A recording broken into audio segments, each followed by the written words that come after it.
নমস্কার, প্রাইম ডেস্কের পর্দায় আপনাদের সবাইকে স্বাগত। এই মুহূর্তে আপনাদের সঙ্গে রয়েছে আমি পীযূষ। আপনারা দেখছেন নিউজ নাও। শুরু করছি এই মুহূর্তের বিস্তারিত সংবাদ।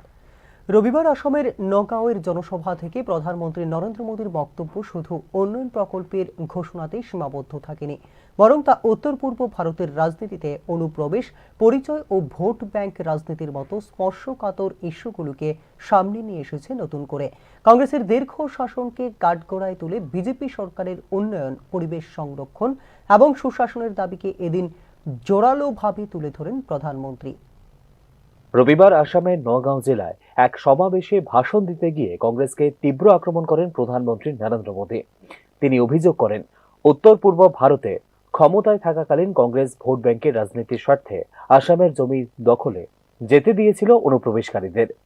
কংগ্রেসকে আর কেউ পছন্দ করে না, বিজেপি হলো মানুষের প্রথম পছন্দ বলে দাবি করেন প্রধানমন্ত্রী নরেন্দ্র মোদী। আসামের নগাঁও জেলায় প্রধানমন্ত্রী নরেন্দ্র মোদীর ভাষণ শুধুমাত্র একটি উন্নয়নমূলক অনুষ্ঠানের আনুষ্ঠানিক বক্তব্য ছিল না, বরং এটি ছিল উত্তর পূর্ব ভারতের রাজনীতিতে বিজেপির অবস্থান আরও দৃঢ় করার এক সুপরিকল্পিত রাজনৈতিক বার্তা। কংগ্রেসের বিরুদ্ধে অনুপ্রবেশ এবং ভোট ব্যাংক রাজনীতির অভিযোগ এনে মোদী আবারও এমন এক ইস্যুকে সামনে আনলেন যা দীর্ঘদিন ধরেই রয়েছে আসামের রাজনীতির কেন্দ্রবিন্দুতে। बीते कुछ समय में जितने भी चुनाव परिणाम आए हैं, उनका जनादेश स्पष्ट है। देश का वोटर आज गुड गवर्नेंस चाहता है, विकास चाहता है। वो विकास और विरासत दोनों पर फोकस करता है, इसलिए वो बीजेपी को पसंद करता है।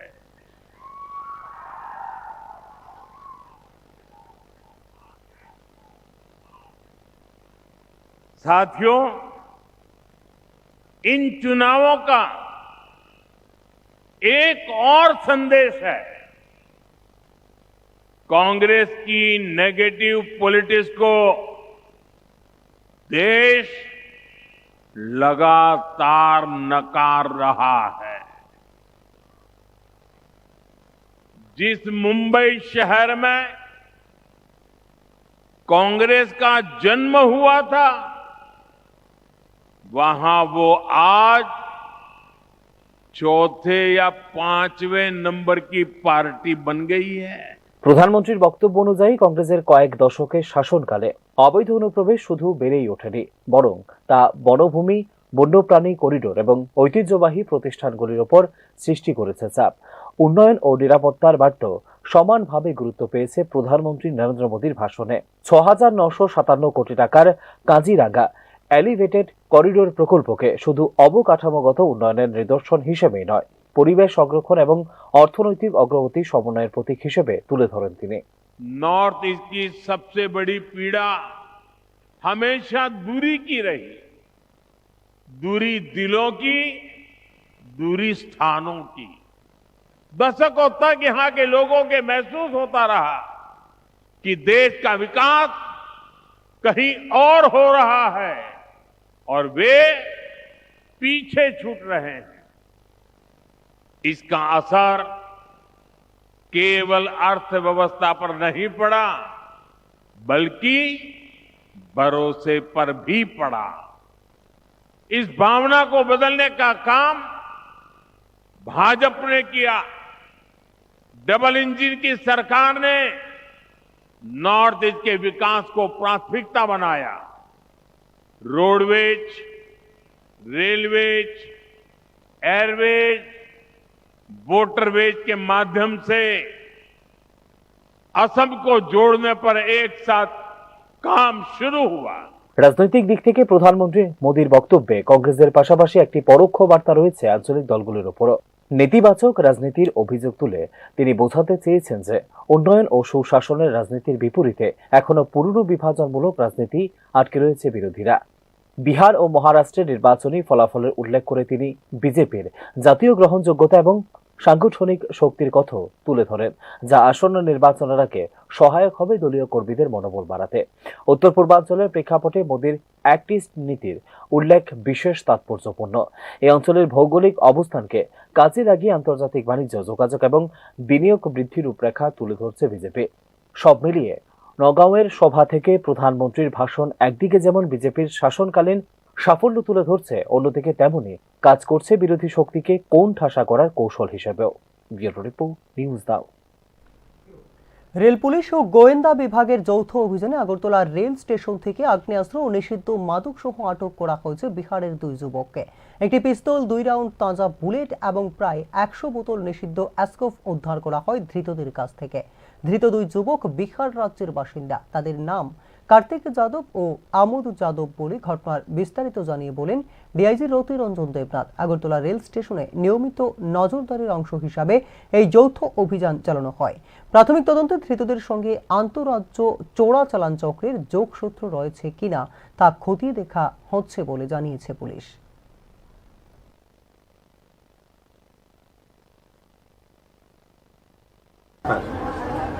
আমরা আজকে এখানে আরপিএফ এবং আমাদের স্টেটের প্লেন ক্লথ যে গোয়েন্দা দপ্তরের লোক ছিল, ও তাদের জয়েন্ট অপারেশনে বিহারের 2 ছেলেকে আমরা ডিটেন করি। তো এখানে তাদের কাছ থেকে পজিশন থেকে একটা অ্যাপারেন্টলি মনে হচ্ছে এটা কান্ট্রি মেড পিস্তল, তবে এটা ডিটেলস ইনভেস্টিগেশনের পরে বোঝা যাবে এটা কি কান্ট্রি মেড বা ফ্যাক্টরি মেড কিনা। আর 100 বোতল ফ্যান্সিডিল আমরা পেয়েছি। ফ্যান্সিডিল মতলব কফ সিরাপ, এটা কফ সিরাপ আমরা পেয়েছি তাদের। আর 2টা লাইভ রাউন্ডও ছিল ওই পিস্তলের মধ্যে ব্যবহার হয় এরকম 2টা রাউন্ড ছিল। এখন ফার্দার ইনভেস্টিগেশন যবে হবে এফএসএল-এ আমরা পাঠাবো। আর বাকি ওরা কার কাছে দেওয়ার ছিল, কোত্থেকে নিয়ে এসে, কারা এর পেছনে আর জড়িত আছে কিনা বা কারা ছিল বা আছে, এটা ফার্দার ইনভেস্টিগেশনে বেরিয়ে আসবে আর কি। তাদেরকে এনডিপিএস কেসে এবং আর্মস অ্যাক্টে কেস নেওয়া হবে। আর একজনের নাম হলো কার্তিক, আরেক ইয়াদব, আরেকজনের নাম হলো আমোদ। এটাই আমরা এখন পর্যন্ত পেয়েছি ওদের ভার্সন অনুযায়ী। বাকি ওদের রেকর্ডপত্র যখন চেক করব আরও কি ডিটেলস আছে এটা বেরিয়ে আসবে। ট্রেন থেকে উদ্ধার করা হয়েছিল? হ্যাঁ, ট্রেন থেকে। এটা রানী কমলাপতি এক্সপ্রেস যে ট্রেনটা আসে ওই ট্রেনটা থেকে আমরা পেয়েছি। আগামী বিধানসভা অধিবেশনের আগে জনজাতি উন্নয়ন সংক্রান্ত একাধিক প্রশ্ন তুলে রাজ্যপালের কাছে স্মারকলিপি দিল তিপ্রা মথা। টিটিএডিসির অর্থ বরাদ্দ নিয়েও স্পষ্টীকরণ চেয়েছে মথা। আগামী বিধানসভা অধিবেশনের প্রাক্কালে জনজাতি উন্নয়ন সংক্রান্ত একাধিক প্রশ্ন তুলে ধরে রাজ্যপালের কাছে স্মারকলিপি প্রদান করল তিপ্রা মথা। রবিবার রাজভবনে জমা দেওয়া হয় স্মারকলিপি। স্মারকলিপিতে মূলত জনজাতি অধ্যুষিত এলাকার সার্বিক উন্নয়ন, শিক্ষা, স্বাস্থ্য, পরিকাঠামো, কর্মসংস্থান এবং টিটিএডিসি সংক্রান্ত একাধিক অমীমাংসিত প্রশ্ন অন্তর্ভুক্ত রয়েছে বলে দাবি করেন সংগঠনের নেতৃত্ব। এই বিষয়গুলি যদি বিধানসভায় বিস্তারিতভাবে আলোচনা না হয় তাহলে জনজাতিদের প্রকৃত উন্নয়ন সম্ভব নয়। ইতিমধ্যেই বিষয়টি বিধানসভার অধ্যক্ষের নজরেও আনা হয়েছে বলে জানিয়েছে সংগঠনের নেতৃত্ব। রাজ্যপালের সঙ্গে দেখা করেছি যে আমি বিধানসভায় আগামী যে আমাদের আপকামিং যে সিজনে কিছু প্রশ্ন আমি জমা দিয়েছিলাম এবং খুব গুরুত্বপূর্ণ প্রশ্ন, এবং এটা তিপ্রাসার সম্পর্কিত প্রশ্ন নিয়ে, তাদের অধিকার সম্পর্কে নিয়ে। এই বিষয়টা আমি মাননীয় আমাদের স্পিকার ইনচার্জ ওনাকে আমি দিয়েছি এবং আজকে রাজ্যপালের মহোদয়ের সঙ্গেও আমি দেখা করেছি। ওনাকে বলেছি যে কোয়েশনগুলো আমি দিয়েছি এগুলি সব দিশে এলো হয়ে যায়, যেটা গুরুত্বপূর্ণ বিষয়। উনি প্রতিটা প্রশ্নগুলি জিজ্ঞেস করছেন, ওনাকে বাংলায় যেটা কোয়েশন করছিল এটা ইংরেজিতে ওনাকে বলা হয়েছে, হিন্দিতে বোঝানো হয়েছে। উনি এটা দেখছেন, এটা উনি ফরওয়ার্ডিং করে পাঠাবেন। কিন্তু যেহেতু স্পিকার ওনার স্বাধীন ক্ষমতা, উনি সেটা সিদ্ধান্ত নিতে পারেন বলে উনি জানিয়েছেন, তবে উনি ফরওয়ার্ডিং করে বলবেন। এবং আমাদের যে প্রশ্নগুলি দিয়েছে এটা উনি গুরুত্ব সহকারে শুনেছেন এবং এইগুলি উনি খুবই ইম্পর্টেন্ট, উনি গুরুত্বটা বুঝেছেন। এই বিষয়গুলি যদি কনসিডার করা হয় তাতে আমাদের বিধানসভায় আলোচনার একটা সুযোগ হবে। সবচেয়ে গুরুত্বপূর্ণ বিষয় হচ্ছে কি, আমরা টিটিএডিসি থেকে যে সমস্ত বিল পাঠিয়েছি, এটা কয়টা বিল পাঠানো হয়েছে এবং কেন অনুমোদন দেওয়া হচ্ছে না, এবং এগুলি শীঘ্রই অনুমোদন দিয়ে রাজ্যপালের কাছে পাঠানো হবে কিনা, এই বিষয়টা নিয়ে উনি জিজ্ঞেস করছেন। এটা তো খুব ইম্পর্টেন্ট। TTAADC কে মোট 6,645 কোটি টাকা প্রদান করা হয়েছে বলে রাজ্য সরকারের দাবির স্পষ্টীকরণও চেয়েছে মথা। 645 কোটি টাকা দেওয়া হয়েছে। তা আমি বিধানসভাতে প্রশ্ন রেখেছিলাম যে আপনি 6,645 কোটি টাকা যে দিয়েছেন কোন অর্থ বছরে দিয়েছেন এবং কোন কোন খাতে দিয়েছেন, এই প্রশ্নটা দিয়েছিল। এডিসি কে দেওয়া অর্থ রাশির হিসেবপত্র রয়েছে অডিট বিভাগের দায়িত্বে। এজির দেওয়া তথ্যের ভিত্তিতেই এডিসি কে 2024-25 অর্থ বছরে 6,645 কোটি টাকা প্রদান করা হয়েছে বলে জানিয়েছে রাজ্য সরকার। এদিন রাজ্যপালের সঙ্গে সাক্ষাৎ করেন মথার 3 সদস্যের প্রতিনিধি দল। রিপোর্ট নিউজ নাও। একসময় যে তিপ্রাল্যান্ড স্লোগান জনজাতি রাজনীতির কেন্দ্রবিন্দুতে উঠে এসেছিল, আজ সেই স্লোগানের বোঝার চাপে অস্তিত্ব সংকটে তিপ্রামথা। রাজ্যের শাসক দল বিজেপির প্রকাশ্য আক্রমণ, মুখ্যমন্ত্রী অধ্যাপক ডক্টর মানিক সাহার কঠোর অবস্থান এবং একই সঙ্গে দলের অন্দরমহলে বাড়তে থাকা বিভাজন ও নেতৃত্ব সংকট সব মিলিয়ে তিপ্রামথা এখন চরম রাজনৈতিক চাপে। আদর্শ বনাম ক্ষমতার সমঝোতার টানাপোড়েনে দাঁড়িয়ে মথার সামনে সময় যে মোটেও অনুকূল নয় তা স্পষ্ট হয়ে উঠছে ক্রমশ। একসময় তিপ্রাল্যান্ড শব্দটি ছিল জনজাতি আবেগ, রাজনৈতিক সংগ্রাম ও আত্মপরিচয়ের প্রতীক। এই স্লোগানকে সামনে রেখে তিপ্রামথা রাজনীতির মঞ্চে উঠে এসেছিল শক্তিশালী এক বিকল্প হিসেবে। কিন্তু সময়ের সঙ্গে সঙ্গে সে আবেগই আজ দলটির জন্য সবচেয়ে বড় রাজনৈতিক বোঝা হয়ে উঠেছে বলে মনে করছেন রাজনৈতিক পর্যবেক্ষকরা। বর্তমান পরিস্থিতিতে চারদিক থেকে চাপে তিপ্রামথা। একদিকে রাজ্যের শাসক দল বিজেপির প্রকাশ্য ও আক্রমণাত্মক অবস্থান, অন্যদিকে দলের অন্তর্মহলে ক্রমবর্ধমান বিভাজন, সন্দেহ এবং নেতৃত্ব সংকট। অর্থাৎ ঘটনা প্রবাহ স্পষ্ট করে দিচ্ছে মোটেও স্বস্তির নয় তিপ্রামথার সামনের দিন। মথার টেনশন আরও বাড়িয়ে দিয়েছে দলের বিধায়ক, এমডিসি এবং ইএমদের অতি শীঘ্রই বিজেপিতে যোগদানের রাজ্যের জনজাতি কল্যাণ দপ্তরের মন্ত্রী বিকাশ দেববর্মার দাবি। ওদের সঙ্গে যারা আগামী দিন জয়েন করবে কিছুদিনের মধ্যে, 1-2 দিনের মধ্যে, শুধু ওনারা না, আজকে আপনাদের মাধ্যমে আমি জানাতে চাই অনেক এমএলএ, অনেক ইএম, অনেক এমডিসি বিজেপির নৌকার মধ্যে পাও রেখে দিয়েছে।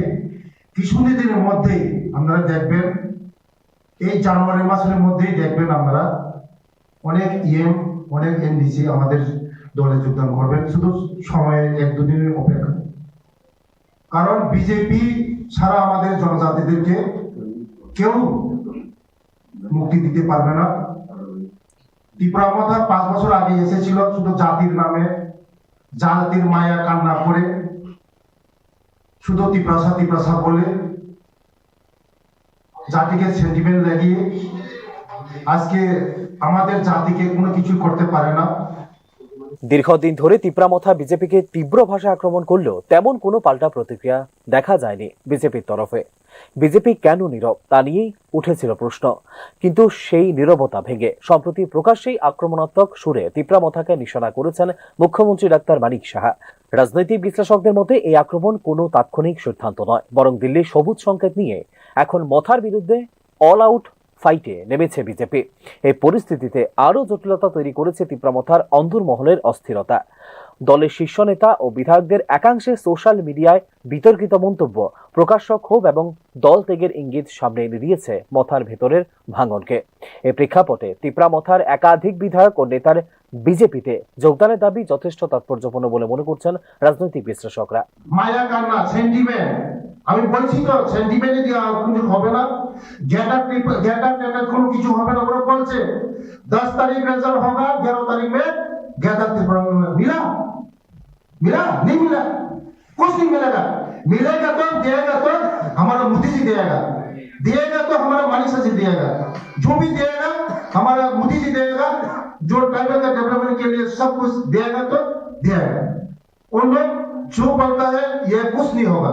सिर्फ क्या बोला, 10 तारीख रिजल्ट होगा, 11 तारीख में गैदर त्रिपुरा मिला, कुछ मिला, कुछ ना कुछ मिला देगा, कुछ ना कुछ मिला, कुछ नहीं मिला, कुछ भी नहीं मिलेगा।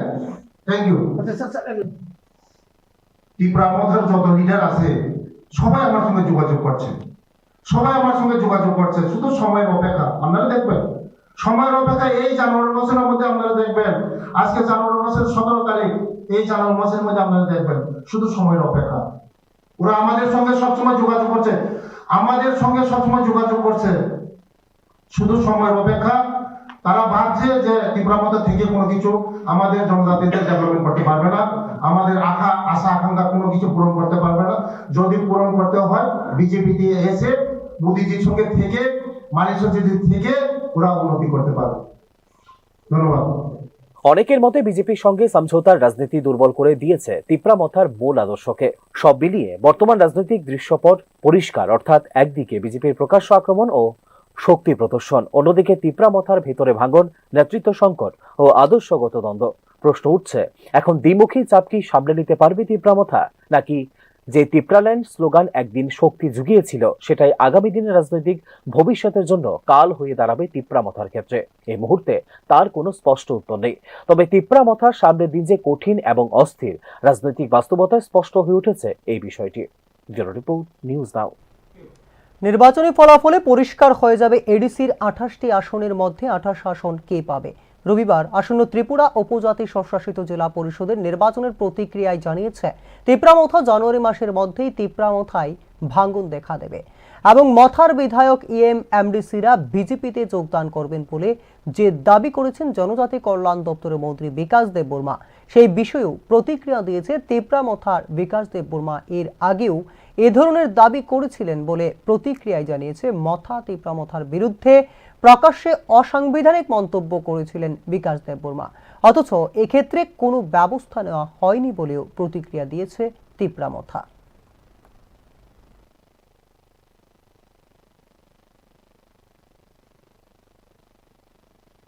কথাবার্তা আমরা শুনতে ইচ্ছা করি না। উনি তো অনেক আগে বলছেন, এর আগেও তো বলছেন এমএলএরা মন্ত্রীরা সবাই বিজেপিতে চলে যাবে, তারপরে বলছে যে জানুয়ারিতে আর মথার এডিসি ক্ষমতায় থাকবে না, এরকম তো উনি বেড়ে চলেছেন।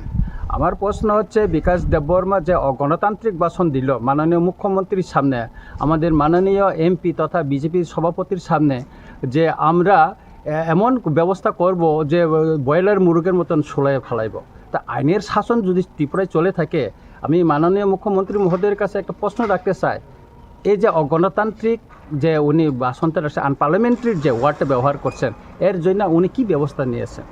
এটাকে আইনের শাসন বলবো আমরা? আপনারা বলুন। 2021 আমরা একক লড়াই করছি, 2023 বিধানসভার এককভাবে আমরা লড়াই করছি। আগে নির্বাচন ঘোষণা হোক, তারপরে দেখা যাবে লড়াই 28 কে পায়। বিকাশ দেববর্মা তো বলেছে 28-এ 30 পাবে ওনারা। কোন অঙ্ক কোন খোঁকড়ায় পড়াশোনা করে উনি 28 থেকে 30 পাইলো আমি তো বুঝতে পারি না। কোন স্কুল থেকে পড়াশোনা করছেন আমি জানি না। গতকালও আমাদের সম্মানিত এডিসি চেয়ারম্যান মহোদয় জিজ্ঞেস করছেন ওনাকে কোন স্কুল থেকে পড়াশোনা করে উনি 30 থেকে 28 থেকে 30 করলো। রাজ্যের বিভিন্ন এলাকায় একের পর এক কৃষি ফসল ধ্বংসের ঘটনায় গভীর সংকটে পড়েছেন কৃষকরা। রাতের অন্ধকারে পরিকল্পিতভাবে দুষ্কৃতীরা লাউ, কপি ও ক্ষীরার ক্ষেত নষ্ট করে দেওয়ায় কৃষকদের জীবিকা আজ চরম অনিশ্চয়তার মুখে। প্রশাসনের নিষ্ক্রিয়তা ও নিরাপত্তাহীনতার অভিযোগের মধ্যেই মুখ্যমন্ত্রী ও কৃষিমন্ত্রীর কাছে দ্রুত হস্তক্ষেপের দাবি জানিয়েছেন ক্ষতিগ্রস্ত কৃষকরা। রাতের অন্ধকারে ঢাল করে পরিকল্পিতভাবে কৃষকদের লাউ, কপি ও ক্ষীরার ক্ষেত নষ্ট করে দেওয়ার ঘটনা সামনে উঠে আসছে রাজ্যের বিভিন্ন অংশ থেকে। চরিলাম বিধানসভার বনকুমারী এলাকায় একের পর এক কৃষি ফসল ধ্বংসের ঘটনায় শুধু কয়েকজন কৃষকই নয়, গভীর উদ্বেগের মধ্যে পড়েছেন এলাকার অন্যান্য কৃষকরাও। এই ঘটনাকে রাজ্যে ক্রমশ মাথা চারা দিয়ে ওঠা এক নতুন ও ভয়ঙ্কর সামাজিক ব্যাধি হিসেবে দেখছে অনেকেই। দিনের পর দিন পরিশ্রম করে গড়ে তোলা ফসল কয়েক ঘন্টার মধ্যে ধ্বংস হয়ে যাচ্ছে। কৃষির ওপর নির্ভর করে তাদের সংসার চলে। ফসল নষ্ট মানেই ঋণ, অনাহার ও অনিশ্চিত ভবিষ্যৎ। এই অবস্থায় প্রশাসনের নীরবতা তাদের হতাশা আরো বাড়িয়ে তুলছে বলে জানিয়েছেন সংশ্লিষ্ট কৃষকরা। দাদা কি হয়েছে আপনার লাউ খেতে? ওই তো দেখেন না, আমার লাউ, ওই তো কফি, তারপরে চিরা করছি সব, মানে এই রাত্রের বেলা এইটা করে ঢেলি নেগা ফাইরা, লাউ ফাইরা নেগা, কফি কাটিয়া নেগা, চিরা ফাইরা লইয়া জাগা গাছ বাঞ্জা নষ্ট করিয়া দিয়া যায়, ডেইলি এইসব করতেছে। তো আমরা কি করাম? সারাদিন এই পরিশ্রম করিয়া এরপরে এই রাত্রের বেলা কি পাহারা দেওয়া সম্ভব? আমি এমনি একটা অসুস্থ মানুষ, এরপরে এই পোলা একটা 12-এ পড়ে, এই রাত পয়া তার ফাইনাল পরীক্ষা, এই পোলা আমার বউ লইয়া আমি এই কোনো মতে এটি কৃষিটি করি আর এরকমভাবে রাত্রেবেলা সব এটি কাটিয়ে উঠিয়া এটি লইয়া থাকা। এই ধরনের ফসল ধ্বংস শুধু ব্যক্তিগত শত্রুতার বিষয় নয়, বরং এটি গ্রামীণ অর্থনীতির উপর সরাসরি আঘাত। কৃষক যখন নিরাপত্তাহীনতায় ভোগেন তখন কৃষি কাজে আগ্রহ কমে যায়, উৎপাদন ব্যাহত হয় এবং শেষ পর্যন্ত তার প্রভাব পড়ে বাজার ও সাধারণ মানুষের উপরও। সবচেয়ে উদ্বেগজনক দিক হলো কৃষকদের বক্তব্যে আত্মহত্যার মতো চরম হতাশার ইঙ্গিত। এটি স্পষ্ট করে দেয় যে সমস্যাটি কেবল আইন শৃঙ্খলা নয়, এটি একটি সামাজিক ও মানবিক সংকট। কি হয়েছে আপনার কফি লাউ ক্ষেত? কপি ক্ষেত তো করছি বহুত কষ্ট করে, করোনার পরে এখন যেমন কিছু ফসল আইছে, তখন প্রত্যেক দিনও চুরে এই গাছ তুলে তুলে নিয়ে যেতেছে। আজকে 3-4 দিন ধরে গাছ তুলে দিতেছে। তো এভাবে যদি ফসল আমরা নষ্ট হওয়ার পর আমার লাউ খাইতে আছে, লাউ নিয়ে যেতেছে না। এভাবে যদি আমরা যদি নষ্ট হয় তো আমরা আত্মহত্যা করার ছাড়া উপায় নাই। তো আমরা কৃষিমন্ত্রীর কাছে বা মুখ্যমন্ত্রীর কাছে মানে আবেদন থাকবো যে একটা মানে ব্যবস্থা, যে একটা নতুন সংস্কৃতি শুরু হয়েছে এখন। এটা মানে প্রত্যেকের ক্ষেত্রে ভিত্তি গিয়ে গিয়ে এই চোরেরা ধ্বংস করে দিব। এটা মানে নতুন আমদানি হয়েছে, আগে এরকম আসতো না। আমরা অনেক বছর 30 বছর ধরে আমি কৃষি করি, এরকম কিন্তু আসতো না। গাছ কাটটা দেওয়া, ফসল নিয়ে যাওয়া গা টুকরা করতো, দেখা গেলো প্রত্যেক দিনই তা করতেছে। এটাই আমার মুখ্যমন্ত্রীর কাছে বা কৃষিমন্ত্রীর কাছে আবেদন থাকবো, এটা যাতে একটা সুস্থ ব্যবস্থা নেয়। এলাকায় রাত্রিকালীন টহল দুষ্কৃতীদের চিহ্নিত করে দ্রুত গ্রেপ্তার এবং ক্ষতিগ্রস্তদের জন্য ক্ষতিপূরণ ব্যবস্থা জরুরি বলে মনে করছে সংশ্লিষ্টরা। পাশাপাশি কৃষকদের নিরাপত্তা ও ফসল রক্ষায় স্থায়ী পরিকল্পনা গ্রহণ না করলে এই সংস্কৃতি রাজ্যের অন্যান্য এলাকাতেও ছড়িয়ে পড়ার আশঙ্কা রয়েছে বলে মনে করছে সংশ্লিষ্ট মহল। ব্যুরো রিপোর্ট, নিউজ নাও। এখনকার মতো সংবাদ এই পর্যন্তই। আমাদের পরবর্তী সংবাদ এবং অন্যান্য আপডেট দেখার জন্য চোখ রাখুন নিউজ নাও এর পর্দায়। নমস্কার।